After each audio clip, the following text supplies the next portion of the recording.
జై శ్రీరామ్. ఈరోజు ఒక మంచి ఆరోగ్యకరమైన పచ్చడి చట్నీ చూపెడుతున్నాను. ఇది నెలకు ఒక్కసారైనా తింటే ఆరోగ్యంగా ఉంటారు. అదేనండి నల్లెడ. ఊర్లలో దొరుకుతుంది. ఎక్కడెక్కడైనా అంటే మీరు పెట్టుకుంటే, మీకు ఇంటి దగ్గర చిన్నగా ప్లేస్ ఉంటే అక్కడ పెట్టుకుంటే ఇది ఉంటుంది. దీన్ని ఎలా తినాలో చూపెడతాను. ఎలా దాన్ని క్లీన్గా చేసుకోవాలో కూడా చూపెడుతున్నాను. జాగ్రత్తగా చూసుకోండి, చేసుకోండి, తినండి. తప్పకుండా తినండి. ఇది ఎముకలు గట్టిగా అవుతాయి. మనకిప్పుడు అందరికీ గుల్లబారినట్టుగా ఉండడం వల్ల చిన్నగా పడగానే ఇరిగిపోతున్నాయి. ఏ పార్టు ఒక పార్టు ఎటు పడితే అటు అన్నట్టుగా. అందుకని అలా కాకుండా ఉండాలంటే, మన ఎముకలు గట్టిగా ఉండాలి అంటే ఇలాంటి కూరలు, చట్నీలు తప్పకుండా చేసుకొని అప్పుడప్పుడు మనకు అందుబాటులో ఉన్నప్పుడు, దొరికినప్పుడు తినండి. సాధ్యమైనంత వరకు తినగలిగితే మన శరీరం, మన బొక్కలు గట్టిగా ఉంటాయి. అందుకని ఇది దొరికినప్పుడు నేను తీసుకొచ్చి చేసి మీకు చూపెడుతున్నాను. చూడండి. కాకపోతే దీన్ని తీసేప్పుడు, ఇలా క్లీన్ చేసుకునేటప్పుడు చేతులకు మీకు గ్లౌజులు ఉంటే వేసుకోండి, లేదా మంచి నూనె బాగా రాసుకోండి. చేతులు ఏర్పడుతుంది అనుకుంటున్నాను. నూనె రాసుకున్నాను. కొంచెం మెరుస్తూ కనిపిస్తుంది కదా. నూనె రాసుకొని ఇలా క్లీన్ చేయండి. అప్పుడు దురద రాదు. లేకపోతే ఇది దురద వచ్చే కాడలివి. వీటిని నల్లెడ అంటారు. ఇది ఈజీగానే పెరుగుతుంది, ఎక్కడైనా పెరుగుతుంది. దాన్ని ఎలా పెంచాలో కూడా అక్కడ చెట్టు నేను తీసుకొచ్చింది చూపెట్టాను. 3 కాడలు అంటే 1, 2, 3 కాడల వరకు మాత్రమే తీసుకోండి. ముదిరిని తీసుకోకూడదు. ముదిరింది చాలా దురదగా ఉంటుంది, ఉడకదు. ఈ పీచులు ఇలా తీస్తున్నాను కదా, ఆ పీచు లాంటి సన్నపు నారలా ఉంటాయి. అవి మనకు తెగవు, దంగవు, తినడానికి రాదు. ఈ 3 కాడల వరకు మాత్రమే తీయడానికి ఈజీగా వస్తుంది. మనకు ఆరోగ్యంగా కూడా ఉంటుంది. ఎక్కువ దురద ఉండదు. అందుకని మీకు అవి 3 కాడల వరకే చూపిస్తున్నాను కదా. చిన్నగా ఇరిచిన కొద్దీ కూడా మనకి ఇలా తెలుస్తుంది. ఇది ఏదో ఇంత స్లోగా చేస్తున్నారు అని మీరు అనుకోవచ్చు. అంటే స్లోగా అయితేనే మీకు జాగ్రత్తగా కనిపిస్తుందని ఇంకాస్త స్లోగా చేశాను. అది ఇలా పట్టి ఇలా లాగుతున్నప్పుడు ఆ సన్నపు నారలు లాంటివి కనిపిస్తున్నాయి కదా, అది రాకుండా చూసుకోండి. ఇలా చిన్న చిన్నగా పట్టి చిక్కుడుగాయలాగా ఇలా ఇరుస్తూ ఉంటే ఆ సన్నపు నార అన్నది వచ్చేస్తూ ఉంటుంది. కనిపిస్తుంది కదా. జాగ్రత్తగా చూసుకోండి, జాగ్రత్తగా చేసుకోండి. నారల్లాగా ఉంటే మనకు తినడానికి రాదు. ఎందుకు అలాంటి ఇబ్బంది? చేసేటప్పుడే జాగ్రత్తగా ఇలా తీసారనుకోండి, ఇంకే బాధ ఉండదు. దీన్ని చేసిన తర్వాత కూడా వెంటనే ఇది కడిగిన తర్వాతే తీసాను. ఇంకా మళ్ళీ వాటిని కడగాల్సిన అవసరం ఏమీ లేదు. తీసుకురాగానే కడిగిన తర్వాతే ఇలా మీకు చూపెడుతున్నాను. ఇది చెట్టుకు అంటే ఒక చెట్టు సపోర్ట్ ఉంటే ఆ చెట్టుకి ఇలా బాగా పారింది. చూడండి కాడలు. ఆ వాటి కాడలు కట్ చేశాను. కట్ చేసేటప్పుడు తీయడానికి వీలు లేకపోయింది. అందుకని ఫస్ట్ చెట్టు ఎలా ఉంది అని మీకు చూపెట్టాను. ఇలా ఒక సపోర్ట్ ఉంటే దానికి పారుతుంది, లేదా ఇలా వేలాడలుగా వస్తుంది. మనం కొనలు కట్ చేసినప్పుడు వాటి పుంటి మళ్ళీ గెనెలుగా వచ్చేస్తూ ఉంటుంది. ఇది మీకు చూపెట్టడానికి మాత్రమే ఇలా తీసాను. దీన్ని ఆ కొనలు తెచ్చుకోండి. లేతగా ఉన్నది మాత్రమే తెచ్చుకోండి, చేసుకోండి. అన్నీ మనకి ఎంత కావాలో అంత మంచిగా క్లీన్ చేసుకొని ఇప్పుడు దీని తర్వాత అంటే నెక్స్ట్ ఇందులో ఏమేమి వేద్దాం, వీటిని కొంచెం మంచిగా దూరగా వేయించుకోవాలి. ఇప్పుడు స్టవ్ మీద ఒక గిన్నె పెట్టుకొని దాంట్లో కావలసినంత నూనె వేసుకొని కాస్త జీలకర్ర, మెంతులు వేసుకొని వేయించుకుందాం. ఏమీ లేకుండా చూస్తున్నాను 1-2 సార్లు, ఎందుకంటే ఇది సన్నపు నారలాగా ఉంటుంది కదా, తినేటప్పుడు ఇబ్బందిగా ఉంటుందని 1-2 సార్లు చెక్ చేస్తున్నాను నేను, అంతే. ఇందులోకి పచ్చిమిరపకాయల కంటే ఎండుమిరపకాయలు బాగుంటుంది, టేస్టీగా ఉంటాయి. చూడండి నేను ఎలా వేస్తున్నానో. గిన్నె వేడెక్కాక మనకు కావలసినంత నూనె, అంటే ఒక 3 స్పూన్ల నూనె వేసాను. ఇవి బాగా వేగాలి కదా.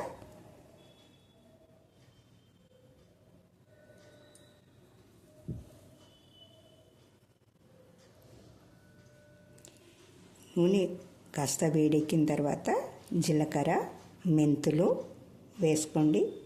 1 స్పూను ధనియాలు కూడా వేసుకోండి. అవి కాస్త వేగుతున్నప్పుడు ఈ ఆకులు, మనం ఇందాక తయారు చేసిన కాడలు, వాటి ఆకులు కూడా అందులోనే వేసుకొని వేయించుకోండి.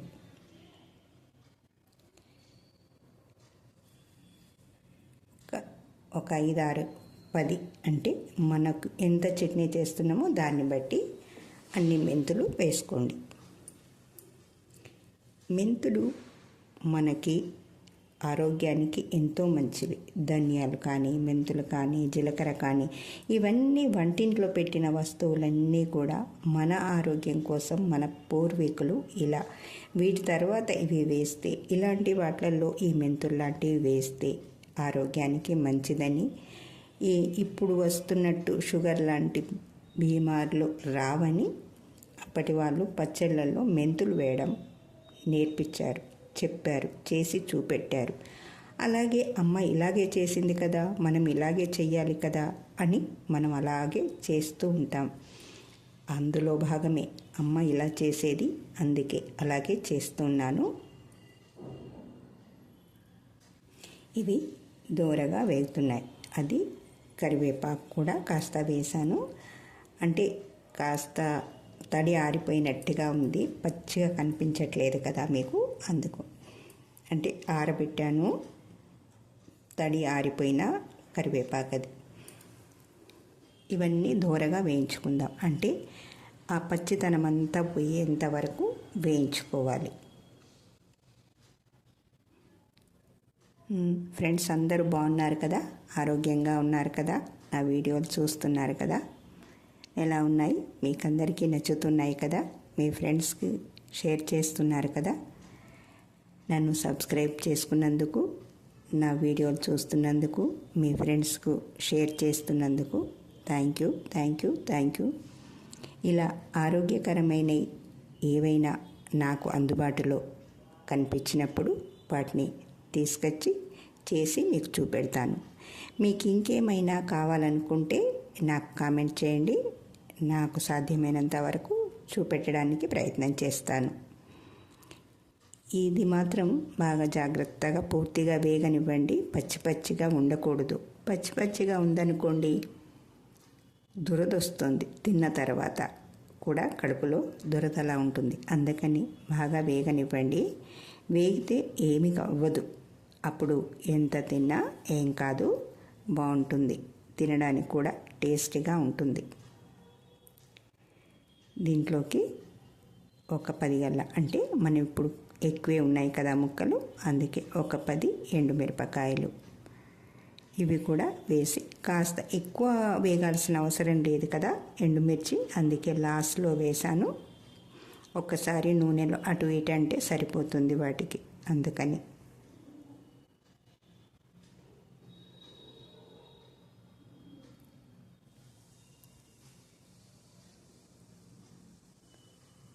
ఎప్పుడైనా ఎక్కడైనా ఎవరైనా రామనామం ఎక్కడైనా చేస్తుంటే వెళ్తున్నారా?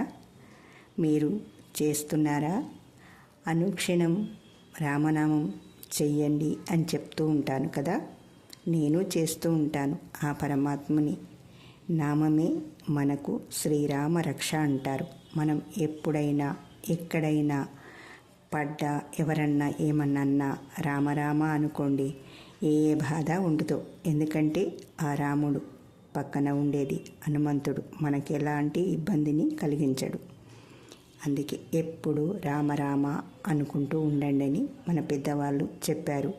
ఎవరన్నా మనల్ని తిట్టారనుకోండి, అప్పుడు కూడా రామరామ అనుకోండి. ఆ బాధ మీకు ఎలాగో అనిపించదు. ఇంకా ఎంత అయినా బాధ అది బాధ కాదు, అదంతా పరమాత్ముడే చూసుకుంటాడు. వాళ్ళు అన్నవాళ్ళు వాళ్ళే బాధపడతారు మనను, కానీ మనకు కాదు. అందుకే ఎప్పుడు రామనామం చేసుకోండి. ఆ పరమేశ్వరుడు ప్రకృతి ఇచ్చింది, మనం ఇలా చేసుకొని తింటూ ఆరోగ్యంగా ఉందాం. అందరూ బాగుండాలి, అందులో నేనుండాలి అనుకునేది నా స్వభావం. అందుకే ఎప్పుడు ఏవి ఆరోగ్యంగా దొరుకుతాయో, ఏవి ఆరోగ్యకరమైనయో అలాంటి వంటలే చూపెడుతున్నాను. ఇవి ఎప్పుడు అంటే మనకు అందుబాటులో ఉంటే మాత్రమే చేసుకుంటాం, లేకపోతే లేదు కదా. ఇది మార్కెట్లో దొరకట్లేదు, మనకు ఊరికి వెళ్ళినప్పుడు దొరికితే తీసుకొచ్చాను. అందుకే దాన్ని కొంచెం లేట్ అయ్యింది ఈసారి.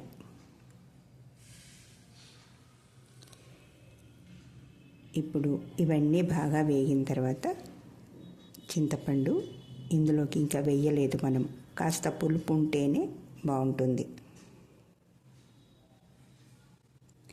ఇందులో వేసిన ఇప్పుడు ధనియాలు, జీలకర్ర, మెంతులు, ఈ ఆకులు, అంతేనా. ఇప్పుడు చింతపండును, ఒక నిమ్మకాయ సైజు చింతపండును నానబెట్టి పెట్టాను. ఇవన్నీ వేగే వరకు అది నానుతుందని. అంటే ధనియాలు ఫస్టే అన్నీ వేసేస్తే ధనియాలు దంగవని కాస్త ఒక్క రౌండ్ దాన్ని తిప్పిన తర్వాత ఈ చింతపండు వేస్తున్నాను. మీరు అన్నీ మీ మిక్సీ పనిచేస్తుందంటే అన్నీ ఒకేసారి వేసుకోండి. ఇది నాకు ఇలా అలవాటు. అది కాస్త దంగిన తర్వాత ఈ చింతపండు, ఇంకా మిగిలింది ఇప్పుడు నువ్వుల పొడి. అంటే నువ్వులు కూడా అందులో వేసి వేయించవచ్చు, కాకపోతే నేను ఎప్పుడూ నువ్వులు పొడి చేసి పెట్టుకుంటాను, ఏదైనా కూరలలో రెడీగా ఉంటుంది అని. ఇలా అది రెడీగా ఉంది కనుక దాన్ని అలా వేశాను. మీకు లేకపోతే నువ్వులు కూడా అందులోనే వేసి మిక్సీ చేసుకోండి, వేయించుకోండి. ఫస్ట్ వేయించుకుంటే కావలసినంత సాల్ట్, అంటే ఒక స్పూన్ వేసుకొని ఒకసారి మళ్ళీ గిర్రుమని తిప్పేసుకుంటే మనకు రెడీ అయిపోయినట్టే. ఇంకేముంది ఇప్పుడు దీనికి లాస్ట్లో తాలింపు పెట్టుకుందాం. తాలింపుకి ఏమి వేసుకుందాం, మీరు పప్పులు వేసుకుంటే వేసుకోండి. జీలకర్ర, ఆవాలు, కాస్త వెల్లుల్లి, ఇంగువ ఇష్టం ఉంటే ఇంగువ కూడా వేసుకోండి. నేను ఇక్కడ ఇంగువ వేయట్లేదు.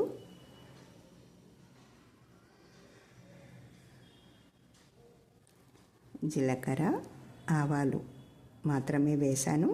నేనేం పప్పులు వేయట్లేదు. పప్పులు ఎందుకు వేయట్లేదు అంటే ఒక 2-3 రోజులు ఉండే వరకు అప్పటికప్పుడైతేనే కరకరలాడినట్టు ఉంటాయి. ఇలాంటి పచ్చళ్ళల్లో తెల్లవారి మర్నాడు అంటే 2వ రోజు ఉంటే అది మెత్తగా నానిపోతుంది, టేస్ట్ ఎటు కాదు అనిపిస్తుంది నాకు. అందుకే పప్పులు వేయట్లేదు.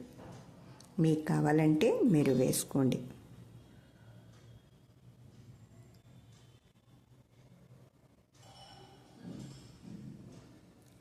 జీలకర్ర, ఆవాలు కాస్త వేగిన తర్వాత అప్పుడు వెల్లుల్లి వేద్దాం.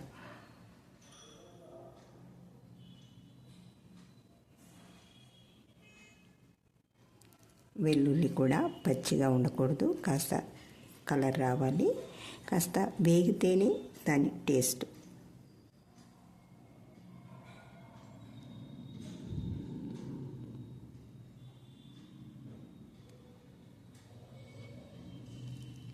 మనకు వెల్లుల్లి వేగింది అనుకున్నప్పుడు కరివేపాకు వేసుకుందాం. కరివేపాకు కూడా కాస్త వేగితే చాలు. ఇప్పుడు ఇంకా ఎక్కువ టైం పట్టేది లేదు, అయిపోయింది, మన పోపు రెడీ అయిపోయింది. లాస్ట్లో మన కలరు ఆరోగ్యం రెండు కదా. పసుపుని వేసుకుందాం.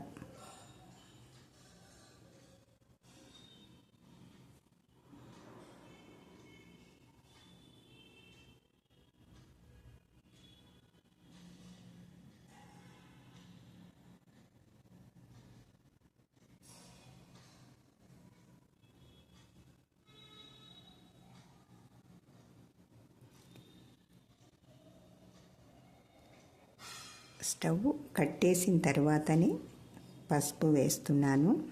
ముందే పసుపు మంట ఉన్నప్పుడు వేస్తే అది మాడిపోయినట్టు అవుతుంది. దాని కలరు మారిపోతుంది, టేస్టు మారిపోతుంది. అందుకే స్టవ్ కట్టేసి, అంటే వెల్లుల్లి పూర్తిగా గోలింది అని అనుకున్నప్పుడు మాత్రమే స్టవ్ కట్టేసి పసుపు వేసి, ఇంకా చట్నీ అంటే మనం మిక్సీ చేసి పెట్టుకున్న పచ్చడి ఉంది కదా, దాన్ని ఈ పోపులో వేసేసి కలిపేద్దాం. అయిపోయింది, చట్నీ రెడీ అయిపోయింది. దీన్ని జాగ్రత్తగా, అంటే ఇది చల్లారిన తర్వాత ఒక బాక్స్లో వేసి మూత పెట్టి ఫ్రిడ్జ్లో పెట్టుకున్నారనుకోండి, వారం రోజుల వరకు తినొచ్చు. ఒకేసారి ఎక్కువ మోతాదులో తినవద్దు. ఇది 1 స్పూను 2 స్పూన్లు మాత్రమే తినండి. అతిగా తినకూడదు. తినండి కానీ అతిగా తినకూడదు. అందుకే అలా చూపెడుతున్నాను. ఇలా మూత పెట్టి ఫ్రిడ్జ్లో పెట్టేసుకోండి. ఒక 2 స్పూన్ల వరకే తినండి ఎవరు తిన్నా. ఓకేనా? జాగ్రత్తగా ఉండండి, ఆరోగ్యంగా ఉండండి, ఆనందంగా ఉండండి. మళ్ళీ కలుద్దాం ఇంకో వీడియోతో.